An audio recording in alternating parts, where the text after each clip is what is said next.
You know, I'm very proud to be a part of a synagogue that every synagogue in the world, if you walk in the front, they have a board that celebrates and gives thanks to the donors. And you know, we all have to do that and thank God for the donors, because without them, there are no synagogues.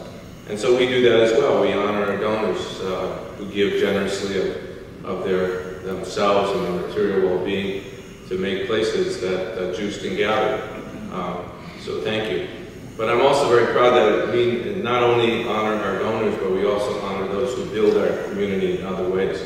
We have a board that recognizes those whose gemilut chasadim, their acts of love and kindness, are recognized in the annual award called the Harry Gunther Award, which is given out at our annual meeting, and it will be this Tuesday night as well. And so many fine people who are on that board. And we have a third board, which honors people who build us up in other ways, and that's the Talmud Torah Award.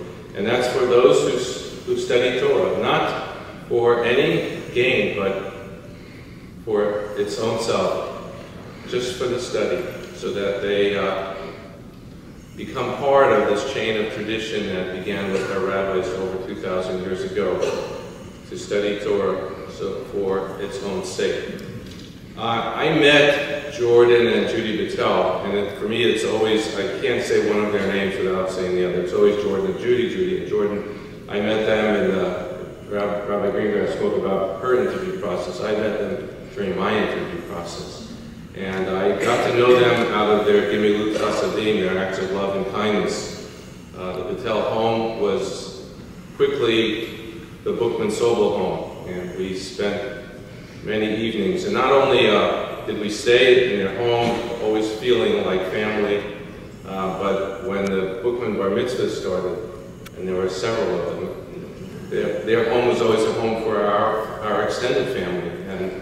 And you know, Judy and Jordan would say stuff like, "What do you mean you're not sending us family? Of course we're expecting it." And they treated them like family as well. And whether that home was here in Miami or their other home in Aspen, Colorado, we were always made to feel as a part of the family. Their love and kindness, their gemilut chasadim, extended beyond that. Jordan took on the toughest legal challenge of his life on my behalf, and that was representing me in my contract renewal. and this is a man who fought multinational corporations and had an easier job than our temple board of directors. But he survived. It weakened him so that he needed this surgery a few years later, but he survived that. But I also noticed that over the years, I did note that Jordan was not only a doer of good deeds and a generous giver of tzedakah, but he was also really a student of Torah. He was always in that other study group that always existed, coexisted alongside the Torah study that I lead. And you know that those people are really dedicated, because they have much worse bagels in that other room, and yet they still study, and they're self-motivated, self-generated, they're real scholars. And I also noted that Jordan was so in love with Torah that every Friday night when he was here, that instead of having the Siddur open, he always had the Chumash open, studying Torah to get ready for the next day, for sure. But, you know, the rabbis said that when a student of Torah is busy engaging in the words of Torah, don't bother them with the prayer service. They'll pray to God in their own way, because the study of Torah becomes its own connection, its own prayer. It's about time that we recognize Jordan for his scholarship and for all that he has done for our synagogue. I know he seeks none of this, but he deserves it, and I am proud to call on him now to be our darshan, the one who will teach us tonight, my good friend and a wonderful friend of this community, Jordan Bittel.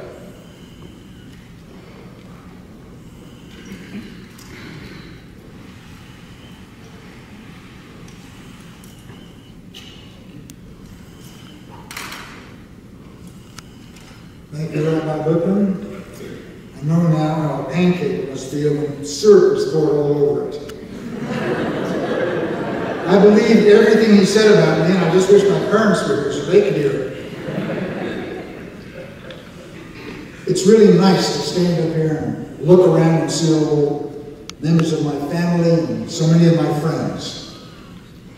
Knowing that they came here to hear Rabbi Bookman, Rabbi Kempler, Rabbi Greengrass, Cantor Nelson, our cantorial soloist, Mr. Perez. It's great to be here. It's great to share this podium and this microphone with them. We would have had a lot more people here tonight because Judy and I had a lot of telephone calls and emails this past week from friends of ours who were saying that they wished us well and congratulated us, and were sorry they couldn't be here because of previous commitments. One person had their annual bridge tournament in Sarasota, couldn't make it.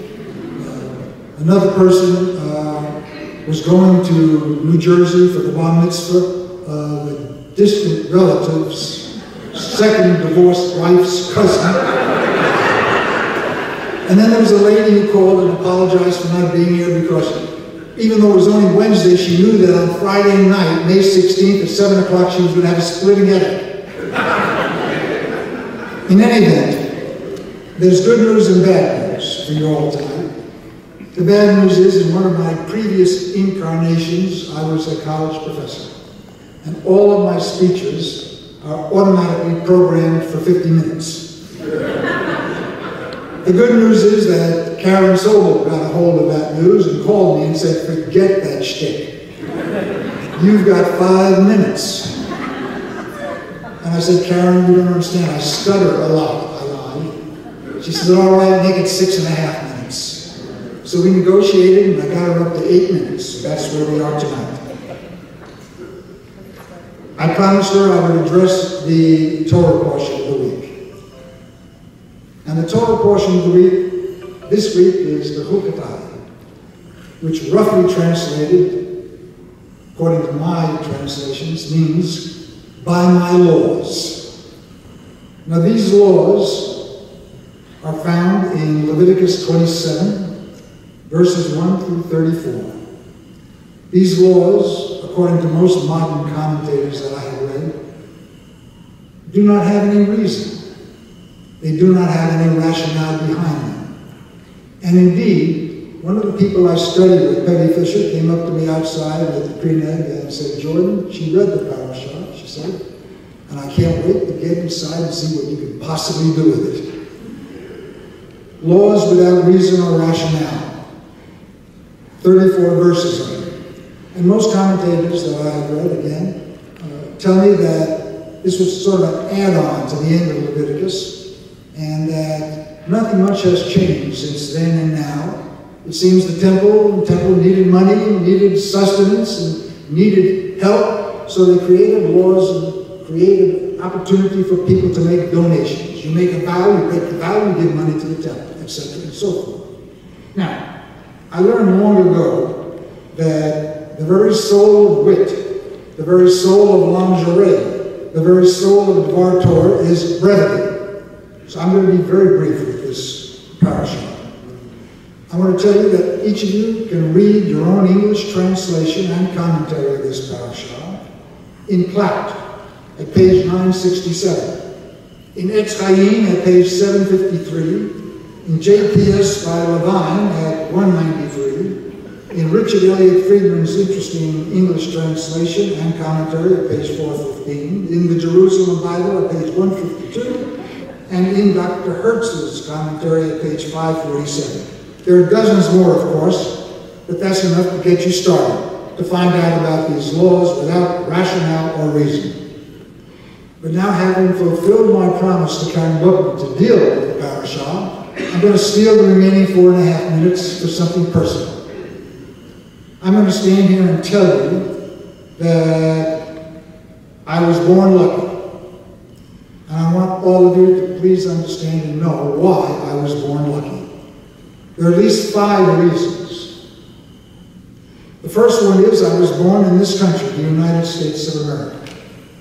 Evelyn Axler, who is sitting in the audience this evening, and her dear departed husband, who we love dearly, called me aside some years ago and said, Jordan, you and I are living in one of the greatest countries, if not the greatest country the world has ever known, in its most affluent and powerful time, the last century, the 20th century. And he was right, I think. Certainly there's been no other historical country that I can think of that rivals us in power and in doing good for all the people around us. Being born in this country was indeed a blessing. The second reason I was born lucky is I had two marvelous, wonderful, educated parents who loved me, who cared for me, who helped me get educated, who encouraged me, who showed me how to have incentive and motivation and how to lead a good life that I could be proud of and would make them proud. Good parents, a second reason to be born lucky. Third reason that I was born lucky. I was born with blessedly good health. And you look at me and say, look at him up there. That's good health? Well, first place, let me tell you, Rabbi Baumgart sitting in the back row back there, and I are driving the same vehicle tonight. So nothing terribly wrong with that. But let me say this. Last month, I was 85 years old. And in the first 85 years of my life, the worst thing that ever happened to me, medically speaking, was having double pneumonia when I was 8 years old. I still have my appendix. I still have my tonsils. I still have every one of my second set of teeth. There's nothing wrong with me. And indeed, this is the result of, as my wife would put it, an elective surgery 2 months ago. My back was bothering me. I didn't like that. So we went in and had 7-hour surgery 2 months ago. And I'm hoping that in another month or two we'll discard this. So yes, another reason to be born lucky is to have great health for many, many years. And I've had that. The fourth reason, the good Lord blessed me and gave me a few brains. I learned early in life that I was not the smartest person in the room unless I was the only person in the room. But nevertheless, that took a little intelligence too. And with good education, good college, good professors, good schools, good teachers, I was able to develop and nurture and grow that intelligence that I was blessed with at birth. So there are the first four reasons that I was born lucky. This country, my parents, health, brains, and education. And the fifth reason was I was born Jewish. I was bar mitzvah on Miami Beach, 3rd Street and Washington Avenue, at an Orthodox synagogue called Beth Jacob. The rabbi, Moses Meshaloff, the cantor, Maurice Mansions. I went to Haida there, and I had my knuckles slapped with a ruler if I didn't know the answers at every class session, just like you see in the movies. Orthodox synagogue. They davened every day, just about. It was a tiny little place.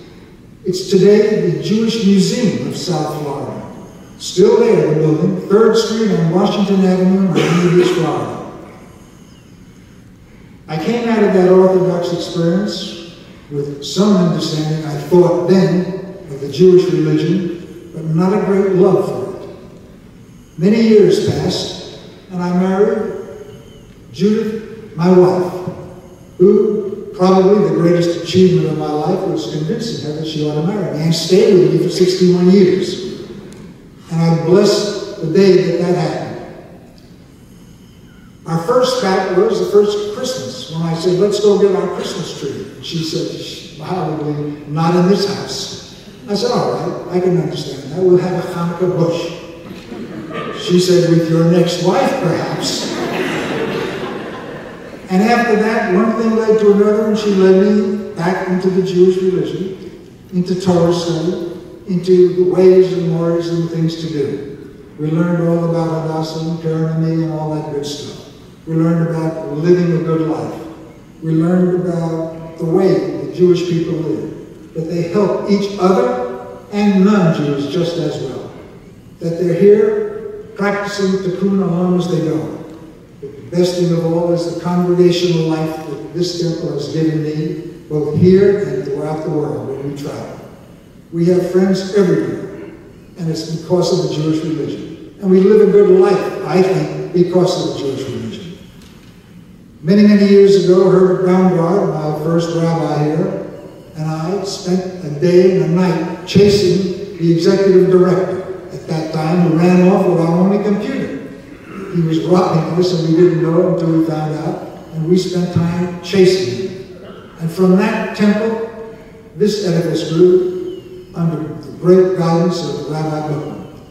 We spent many, many years. 55 years ago, my daughter was born, my third child. We did not belong to a temple at that time. So we went back to Rabbi Leon Cornish at Temple Beth Shalom on Miami Beach, where we had been married, and asked him to please name our daughter and welcome her to the religion, which he did. We went home, and I mailed Rabbi Cornish a check for $100 to thank him. He sent the check back to me and said, Jordan, Judy, do me a favor. Take this $100 and go join Temple Beth Am with my good friend Herbert Baumgart. And we did. And we've never regretted doing that. Indeed, the very next year, I couldn't afford the $100 dues, so we didn't renew the membership. Somebody in the door, past president of this temple, named Herman Feldman.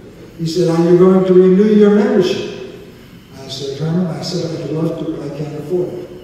He says, forget about it. Come back, join us, you'll pay us whenever and whatever you can.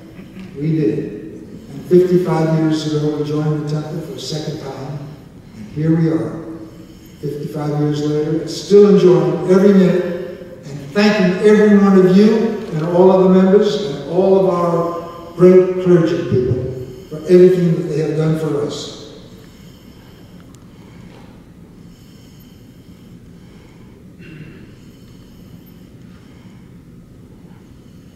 So I want to tell you, folks, I was born lucky. I'm forever grateful for that. If Karen Sobel is here, my time is up. I thank you for listening. I thank all of you for listening. Shabbat Shalom. Shabbat Shalom.